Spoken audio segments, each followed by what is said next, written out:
Jesus, I gotta tell you, that bitch tried to kill me. Based on the true story. Monday, January 9th. I open my eyes in near complete darkness. The reliable illumination creeps from the bathroom across the hallway, a pale yellow seeping through the cracked doorway of the bedroom which I share with my younger brother Reggie and Aunt Kathy. Out of habit, I roll over and peer from my perch on the top bunk down to the digital clock on top of the makeshift TV stand. It reads 12:34 a.m. in neon red. Always a magical time to me. Granted, the anticipated magic never happens outside of my head. Still, the arrangement of the numbers 1, 2, 3, 4 is akin to the aligning of the stars and planets in my 12-year-old universe. I turn back towards the wall with the intention of fully reclaiming the restful sleep threatening to elude me. That is when I first noticed her. For the rest of my life, I would always describe what I saw as her. The vision is too familiar. Though I'd never seen it before, and never would after this week, the substance too concrete for an impersonable it. Upon first glance, I assume that the shadow on the wall at the foot of my bed is that of my mother standing in the doorway. I glance over my shoulder expecting her to ask, "Are you still awake?" But Mom's not there. Looking back to the wall, the shadow remains. A figure with feminine curves, standing with an air of authority, her hands on her hips. There's no way I can fall back to sleep now that my mind is preoccupied with this mystery. I sit up to get a better look at the door. Now I'm certain that there isn't anyone there. Logically, I assume that the various hats and coats on the post of the bed are creating the shadow. I shift them around, all the while expecting the ebon outline to move in concert. Yet, she stands stock still. For some reason, I know not to close the 5-foot gap between the bed and the wall.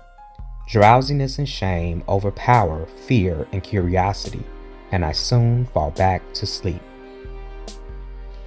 Tuesday, January 10th. Following an age-old habit, I wake up in the middle of the night.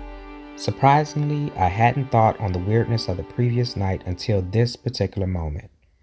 In an instant, I'm fully awake and sitting up in the bed. I look to the wall and there she is, fulfilling an unknown expectation. Okay, this is just crazy, I think to myself. I lean over the bed rail to see that Kathy is fast asleep on the trundle bed. Reggie is snoring like a hibernating bear in the bunk below me as usual. My eyes move upward towards the chain light switch just within arm's reach of my bed. I notice the time on the clock. 12:34 a.m. I pull on the chain, flooding the room with light. Of course, the shadow is gone. Not wanting to disturb my roommates, I quickly pull it again. The room returns to the semi-darkness of before. She returns as well. As I sit in the bed, I notice the motion out of the corner of my eye on the floor near the cracked opening in the doorway. I turn and see something small and hairy. After a moment, it passes through the door itself as easily as it would pass through the fully unobstructed doorway. My mind instantly conjures the image of one of our two fluffy Parisian house cats, but passing through the solid door? Then I recall that both cats should be on the enclosed porch, barred from the house by the locked back door. I quickly turn the light on again to discover that my sleeping aunt is indeed alone on the floor. I turn the light off again. She is at her post on the wall. The hairy creature is gone. Sleepiness returns. I lay back down, somewhat unnerved, but almost instantly fall back to sleep. Wednesday, January 11th. Tonight I'm snapped into full alertness, having thought on the events of the previous 2 nights all day, even expecting something tonight. And there she is again. In one continuous motion, I sit up looking to the clock. 12:34 a.m. Looking to the cracked doorway, my gaze is drawn downward to see what I know is my 18-month-old sister passing through the door in the same manner as the hairy creature from the night before. She, however, moves to lie down beside the form of my sleeping aunt. I turn on the light before my fear and confusion can set in. Sleeping aunt, no baby sister, no shadow on the wall. I turn the light back off. Sleeping aunt, what appears to be my baby sister is lying beside her, the shadow on the wall. I creep to the foot of my bed. Just as the first night, I shuffle the coats and hats on the bedpost. She stands just as defined and defiant as before. Reaching back to the head of the bed, I grab a pillow and quickly strike the wall like someone swatting a fly. She stands like a silent sentry.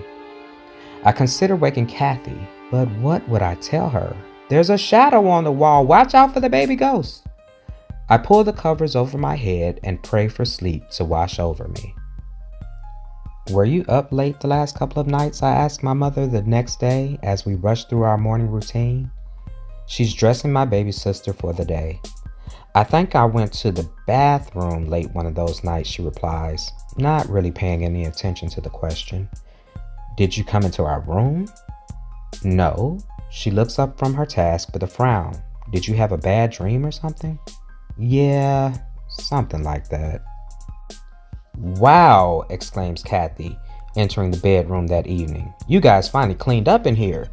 When I got in from school that afternoon, I hung all the coats and things usually on the foot of the bunk bed in the closet.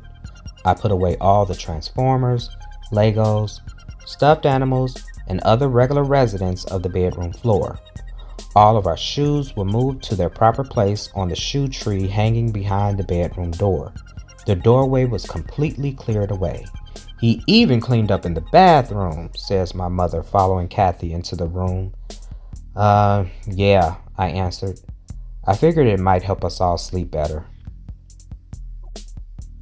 Thursday, January 12th. I awake as if on cue. I close my eyes again and hope for another outcome. Opening them slowly, I lay still as stone for a few more seconds. 1, 2, 3. I sit up so quickly that I get a slight head rush. She is back. Looking down to the clock, 12:34 a.m. I begin to reach for the coats and hats at the foot of the bed until I recall that they have been put away in the closet. That is when I notice them on the floor in the doorway. For the first time all week, I try rubbing and refocusing my eyes. It does not help. I still see 4 tiny cats, roughly the size of my thumbs, running around in a circle. Through the opening in the doorway, passing through the solid door and back again. When I reach for the light switch, they abruptly stop and look up, taking notice of me. I freeze. Appearing satisfied, or maybe even just unbothered, they start running again. I take a deep breath and pull on the light switch. No tiny cats. My aunt just barely stirs in her sleep. One hand still on the light switch, I look over to the wall. No shadow. I sigh and pull on the light switch again while watching the door. The racing cats reappear with the darkness. A quick glance over my shoulder confirms that she has returned. Leaning over the railing of the bed, I consider climbing down, but something about those cats confines me to my bed. Staring at the wall, her familiarity is more intense than the first night, but still anything but comforting. I try in vain to suppress a body-shuddering yawn. Once again, I find security in the folds of my blanket. Friday, January 13th, 12:34 a.m. She is at her station, right on time for our nightly date. Attempting to break the maddening midnight monotony, I reach under my pillow. In one fluid motion, I pull out the flashlight I had hidden beneath it like a lightsaber. peering over the railing of my bed and point the beam of light at the floor of the cracked doorway. The shadow surprises me instead of the other way around. There's nothing on the floor. At least, nothing that shouldn't be there. Kathy's fast asleep, but no hairy creatures, no ghostly babies, no ridiculous racing kittens. What was that even about? I swivel my attention back towards the wall with the light. She's gone. She's gone. Not that I really expected to see her in the light. I turn off the flashlight, inviting the darkness which comes with the second surprise of the night. I lean in for a closer look and place an uneasy hand on the wall where she should be. Despite my timid search, the result is the same. The shadow is gone. I sit in silence, too dumbfounded to be grateful. I would have a lifetime to ponder the who, what, and why, to confound, confuse, and entertain others with the tale. Tonight, though, there seems but one sensible course of action: sleep.